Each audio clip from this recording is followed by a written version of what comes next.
What's up, guys and gals, and welcome back to the Nerd Castle. Today in the world of indie games, we're going to be fooling around once more with Forever Skies. It's been actually, I think, since release, since the last time I covered this game, and so now it's had a whole bunch of early access updates, a whole bunch of quality of life. I'm just going to hit it right here at the front of the video. No, you still can't craft out of your chests, even though I consider that to be a day one quality of life thing, so tisk.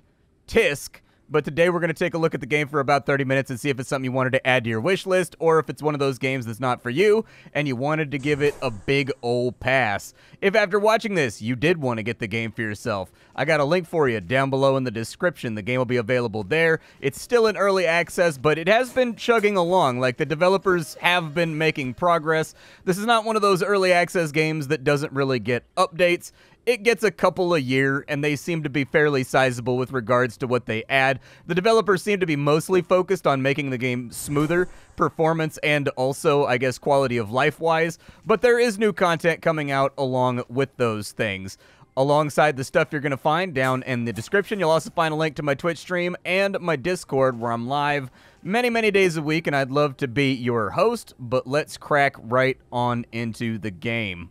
So first and foremost, and probably most important, what is the premise of this title? Forever Skies is kind of unique, but the best thing that I can compare it to is a title like Raft. That's exactly what this is, except instead of building yourself a raft piece by piece, you are building yourself an airship piece by piece. Everything you see on that balloon right there is something that I custom built myself over the course of the last 3 or 4 hours, getting ready to show off the video. On top of that, you can mount more balloons on top of it so that you have more lift. You do have weight that you have to pay attention to, so your balloon can only keep things aloft so well.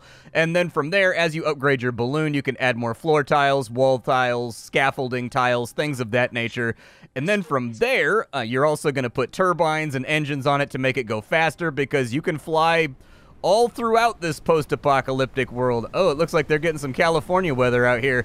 This is what it's been like where I live for like the last 6 months. It's been a very strange El Nino year, and it's been raining nonstop. It's like the end of March, and it's still pissing down like all day, every day.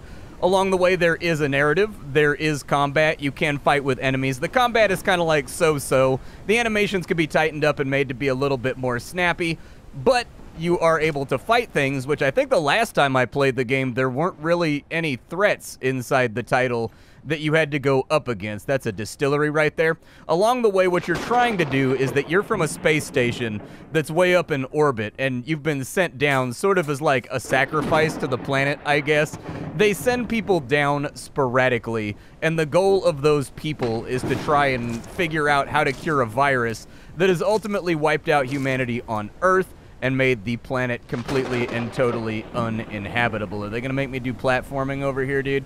This game really likes making me do platforming, but I don't actually know how to get inside of this building at the moment. It looks like it may be accessible from somewhere. Unfortunately, well, I don't see any loot laying around on the shelves, so it may just be kind of like a red herring. But along the way, this game, one of the systems that's kind of interesting about it is that it has a disease system.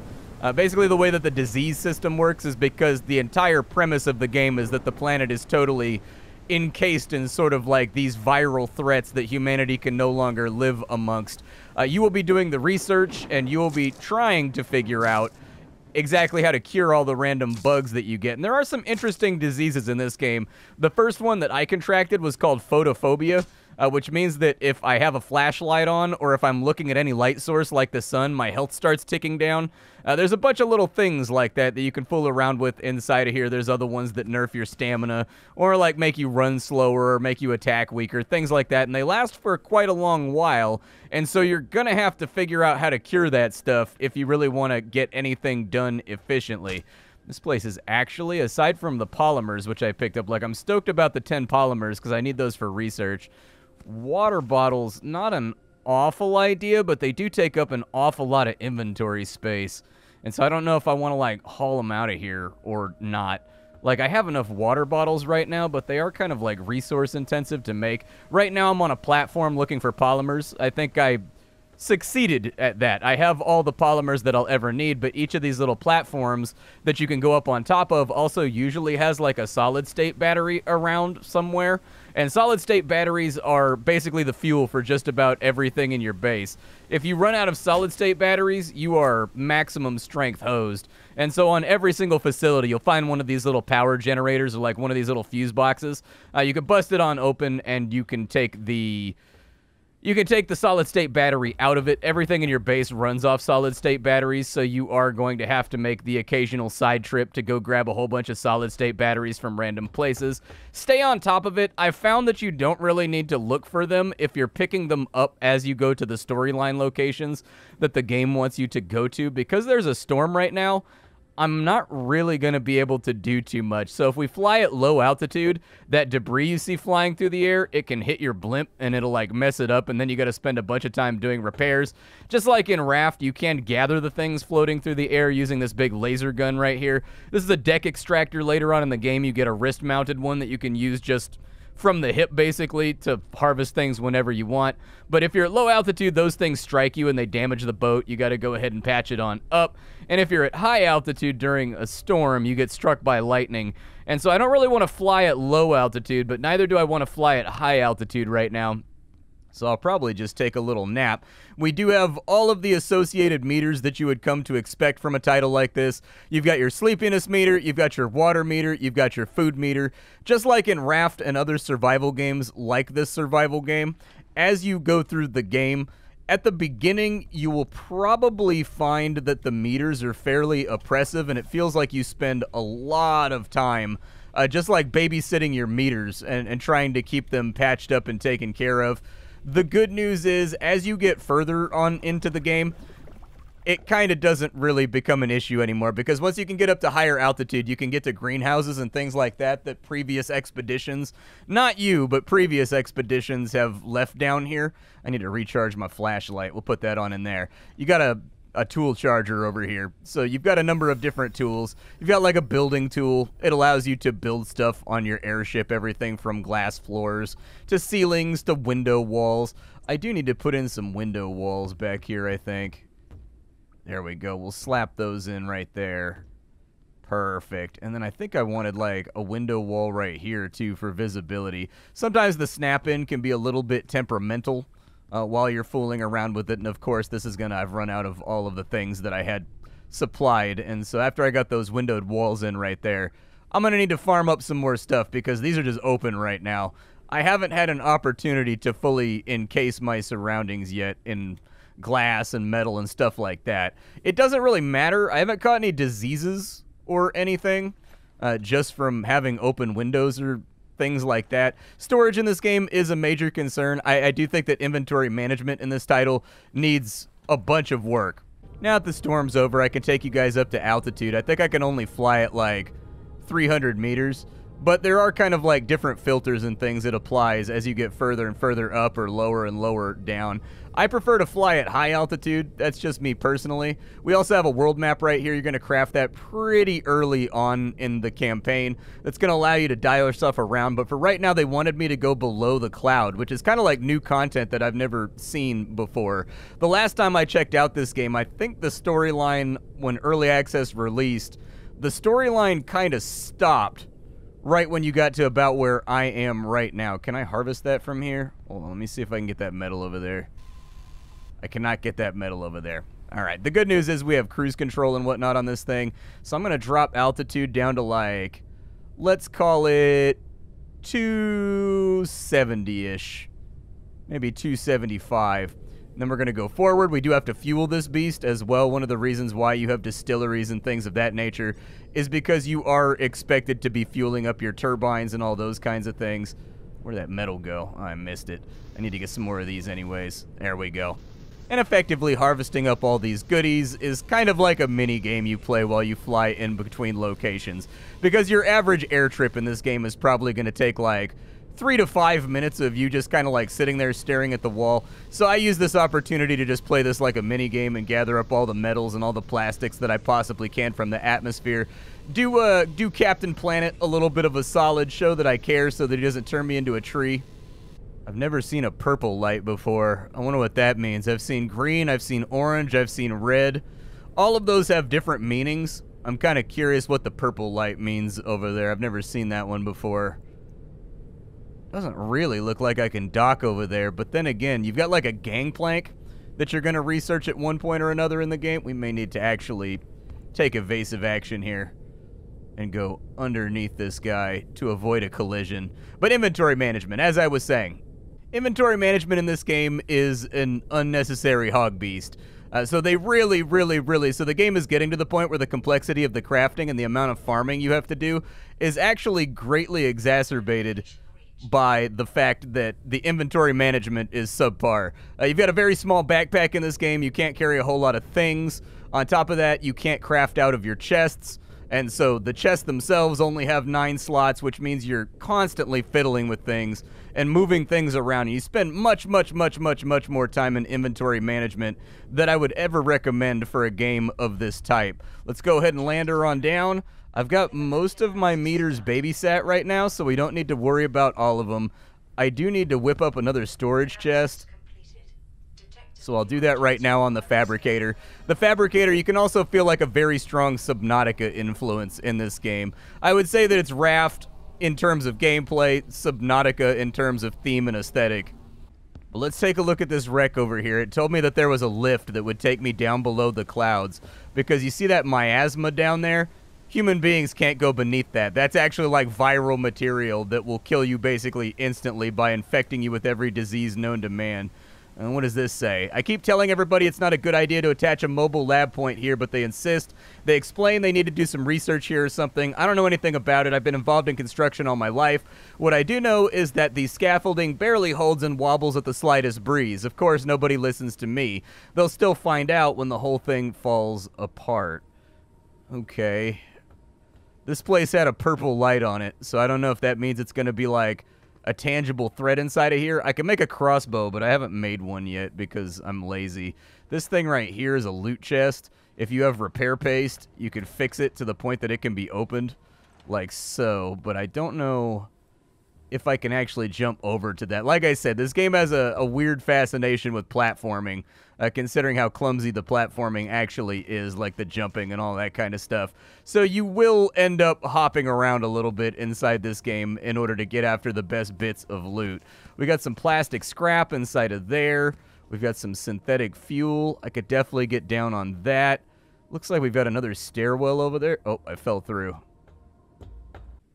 And usually every single location has a whole bunch of loot squirreled away that, like, is not entirely necessary, but will make your life easier.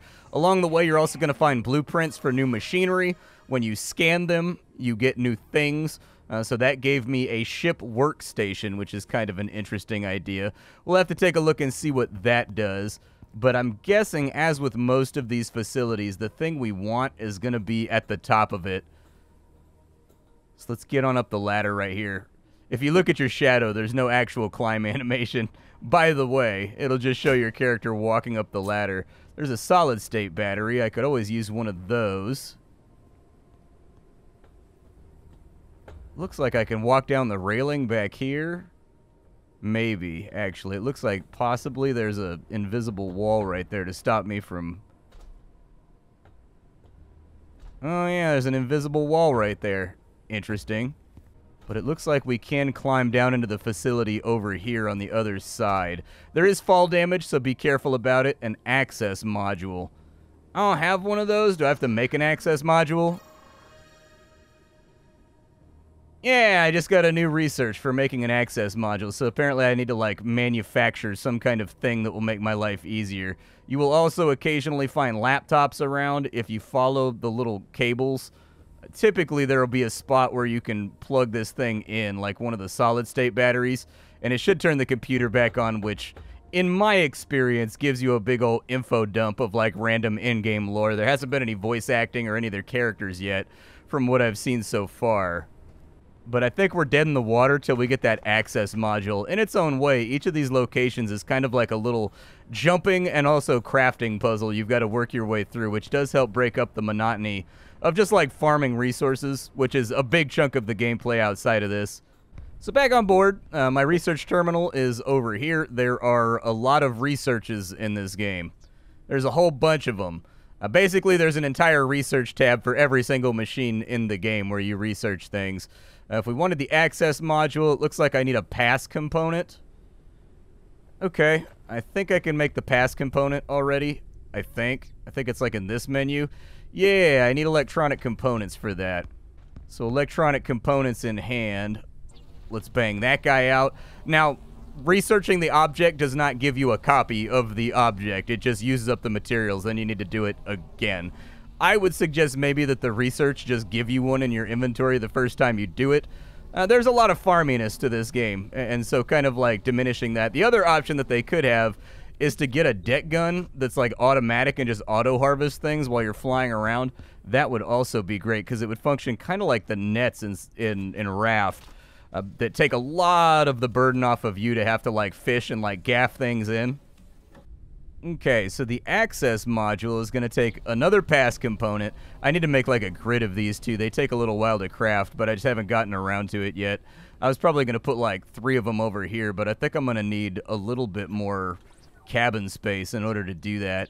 I do have enough stuff to get more rooms, but I kind of have to land and I have to take down all the turbines and I have to take down like all the jets and all the everything else before I can like reassemble everything. Otherwise it has the tendency to be a little bit of a headache. Speaking of which, do I have the stuff that I need right now in order to upgrade my balloon and make it more awesome?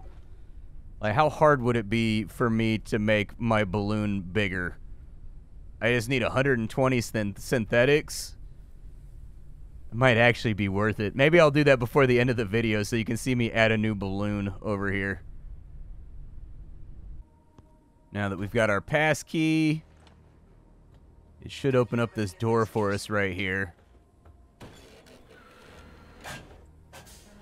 And now we got to go into the Underdust lab. What do the lockers do? Are the lockers just for like storing stuff that you extract from down in here?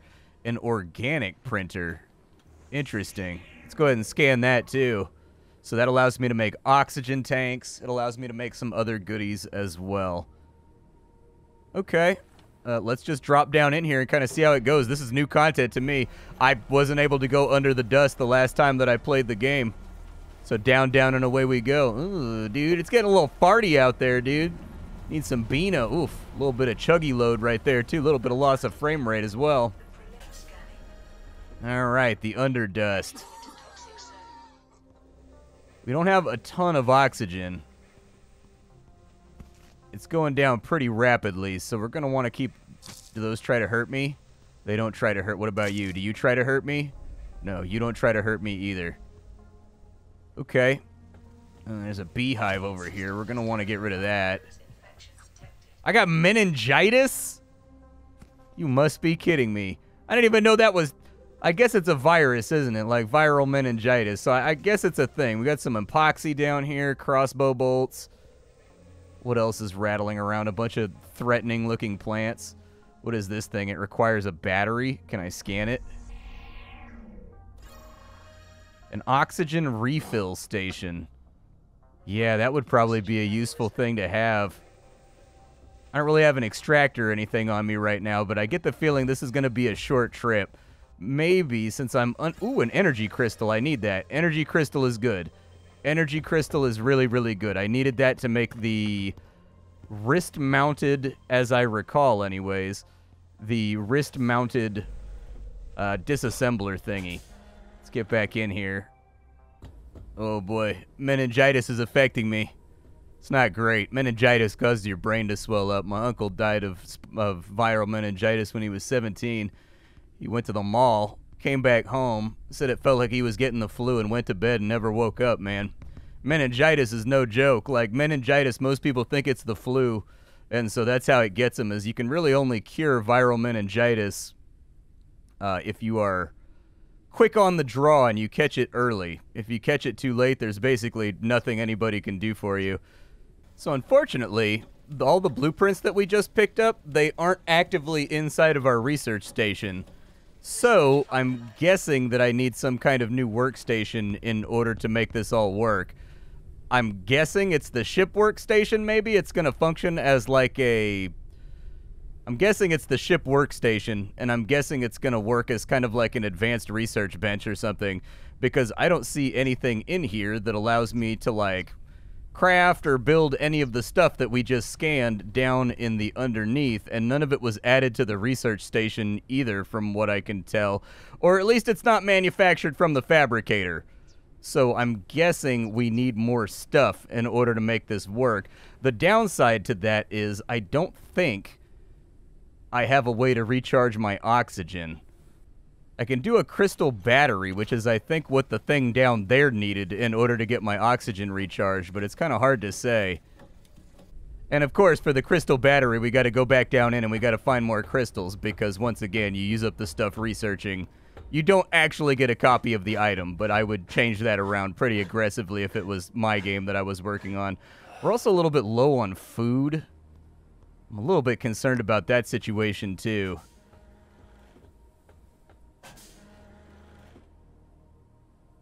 I do have some honey. That'd work.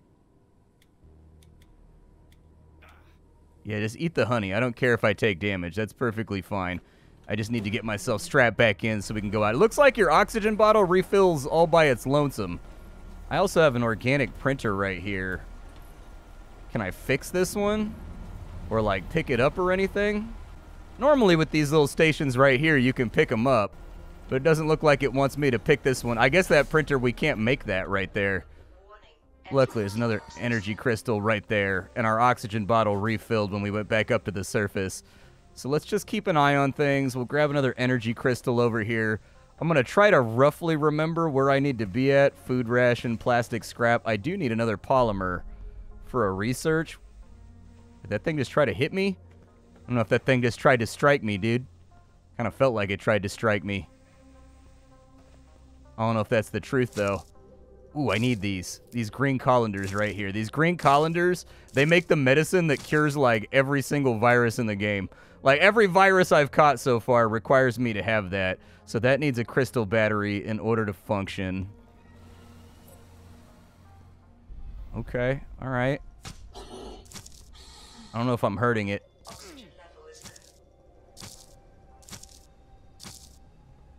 I don't think I'm hurting it. I don't think it actually dies. I think you just smack it and then it deactivates for a second or something. Bunch of plastic scrap down here and an old can of water, so that's good. Bunch of plants and things I can harvest too. A dust daisy. I think I needed that. All right.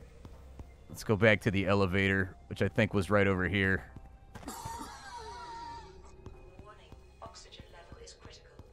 You're going to be fine, brother. Don't worry about it. We're just going to get you back into the elevator. We're going to reoxygenate and go back up to the surface. So now that I have the green colander, I can research the brain cleanser, which is the thing that gets rid of my meningitis, because I guess I got injected by a bee or something. And then as soon as that's done, research finalized. We also want to make a couple of these crystal batteries. I don't know how long they're going to last. Might as well cook myself off some food, too, because it seems like it's going to be a while before this thing is actually done manufacturing. Oh, for the brain cleanser, we need a bunch of other stuff. It's just to research it you need the colanders. So we need coffee nuts and all kinds of things. I'm going to have to set up farming. I can tell. I haven't even researched it yet because I'm not a big, like, Stardew Valley guy. I suppose I might as well. We got rotten food on us. Let's get the plots going for a second, and let's head back down into the underneath now that we have the recharger key thing. The good news is, with that little dust daisy thing, I can make another oxygen tank, which I feel like another 100 seconds would be a really good idea. Alright, so now that we've got the refueling station, so the oxygen refueling station was kind of back over this way. I do sort of like that the game iteratively kind of forces you to work your way through the levels. It makes them last a little bit longer. Makes them a little bit more interesting, I guess. Having to, like, work... Ooh, a free transformer. Those are rare. I'll definitely take that. That's the good stuff right there. Can of water. Don't really want the crossbow bolt. First aid kit might be useful if things go really poorly in here. Put the crystal battery into it.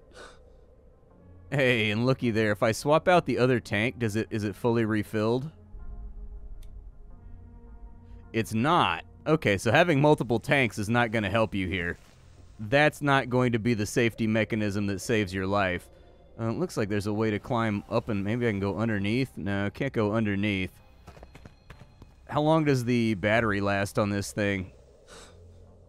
Looks like it lasts a decent amount of time. May have to get past this guy right here, too. I'm going to scan this thing, figure out how to get rid of it. Tool required. It has a temperature that's close to that of the human body, does not react to lower temperatures.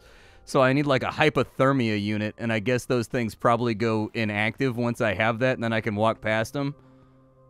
Okay. I did get another crystal, so I can make the thing that harvests. Let me get my flashlight on, too. There's another one over here that we could potentially turn on. That door doesn't open. That way is blocked until we have the hypothermia thingy. We'll take plastic scrap because I've been going through it. There's some bottled water over there. I don't really care about that too much.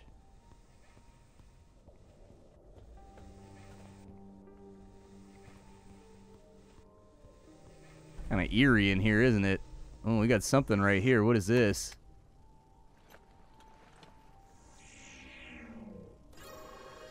A wrecked upgrade station. Ugh, we got more bees, huh? I don't know if I want to deal with that either. It looks like we could potentially harvest those things hanging from the ceiling.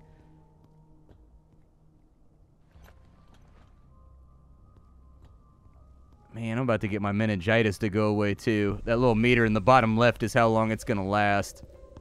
It does look like I can cut my way through these vines over here.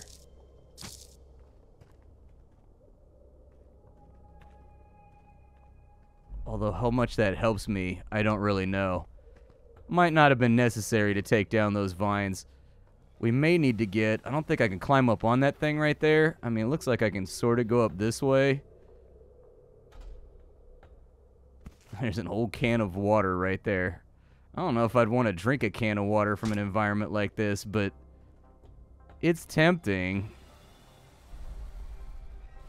I'm guessing that's going to open when I disassemble it, possibly. So I think we need to get the arm-mounted disassembler. I think that's going to be important down here because it looks like there's a number of walls that can be destroyed to allow you access to other areas. And then we need the hypothermia booster, too, in order to make it further. I don't think I can scan that. I don't think I can scan that.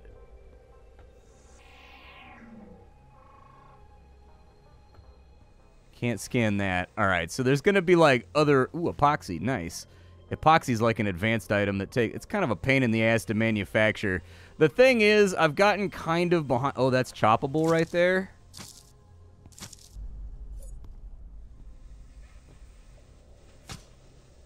Ooh, so many energy crystals. Nice, dude. I believe that it may be time to head back to the base and see if we can manufacture some of the stuff that we're going to need in order to get from point A to point B. But it looks like there's another energy crystal up here. All right, energy crystalled up. Looks like this allows us to access the upper level.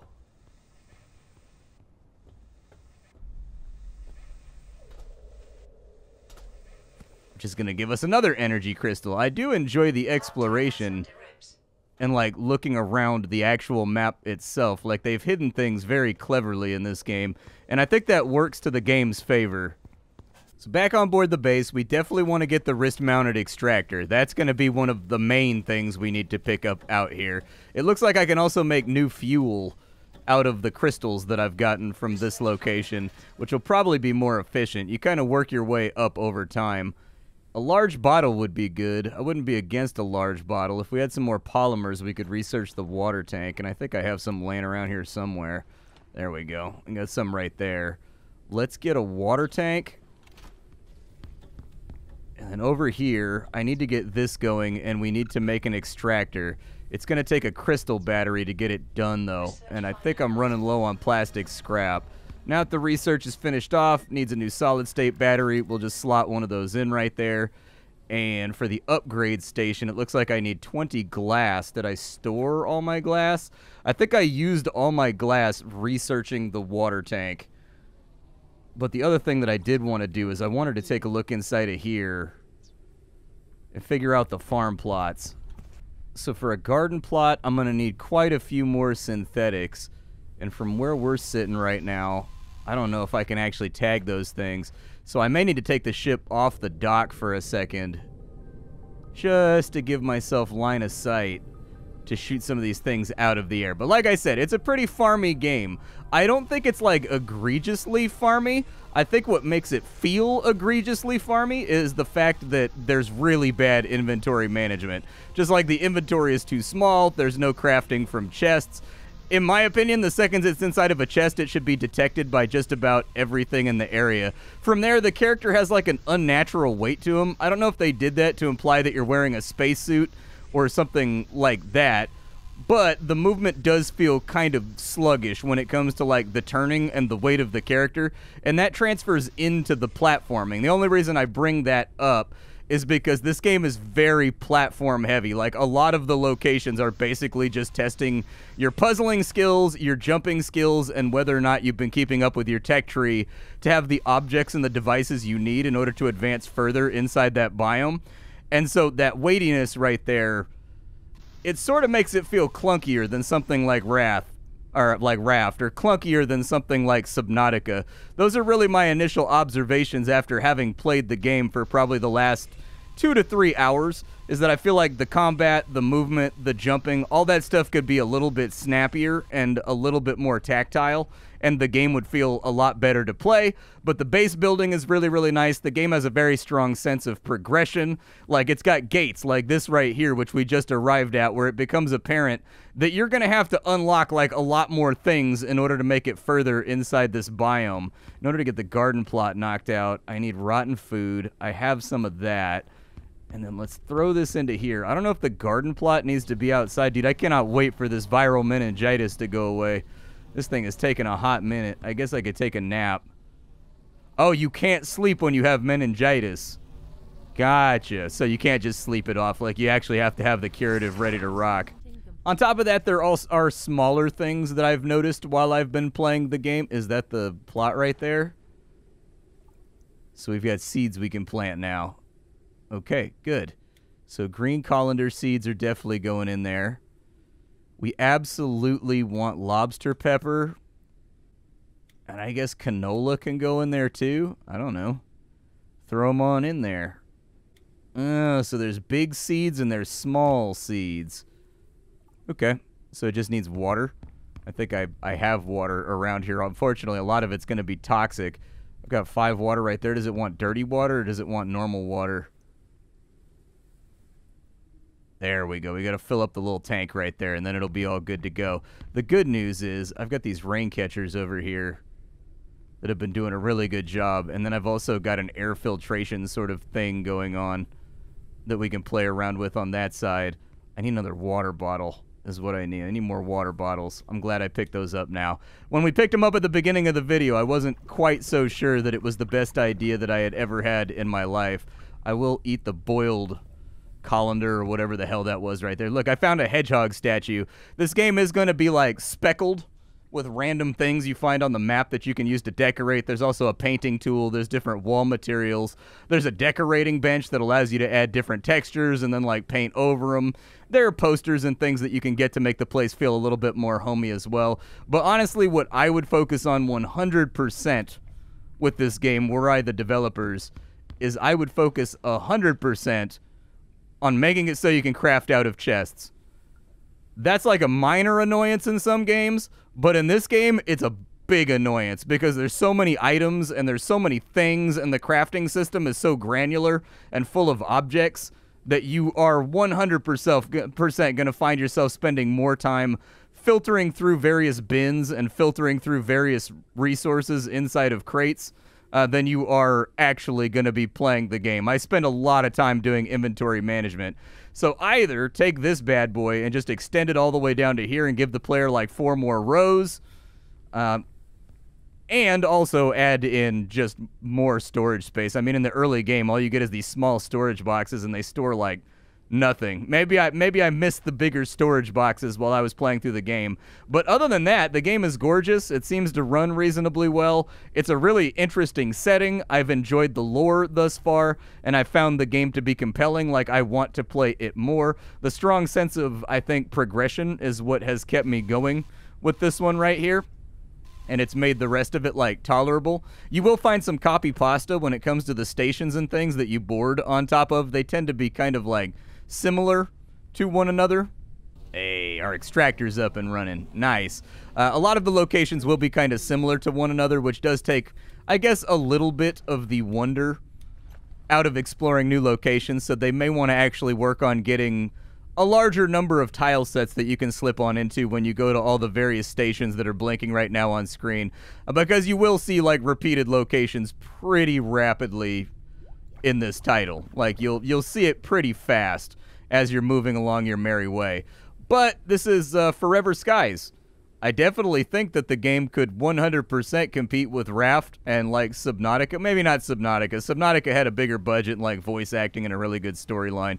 Thus far, the storyline in this game has been completely and totally dictated to me by, like, random data logs that I've found around the game. But that being said, everybody loves a fun airship, and so if you're looking for a Raft-like experience about farming materials and about moving up a progression ladder and, like, figuring out a way to go below the viral wall like we're doing right now, and slowly and incrementally finding your way further and further and further into dangerous locations, it's alright. It's alright. It has its flaws. The combat could be better. The inventory management could be worlds better. But at the end of the day, I have enjoyed the last 3 or 4 hours with it, so check the game out if you're into survival titles like this. My name is Splattercat. I sift through the pile to find what's worthwhile in the world of indie games every single day so you don't have to. Today up on the chopping block, we were fooling around with a title called Forever Skies. Tomorrow, we will be fooling around with something else. I appreciate you stopping on in and sharing the luxury of your time with me. There are many places that you could be, but you chose to be here. That fact is not lost on me, and I will catch you all tomorrow with something hot and fresh up off the indie skillet. Take care, folks, and that's about all I've got for you.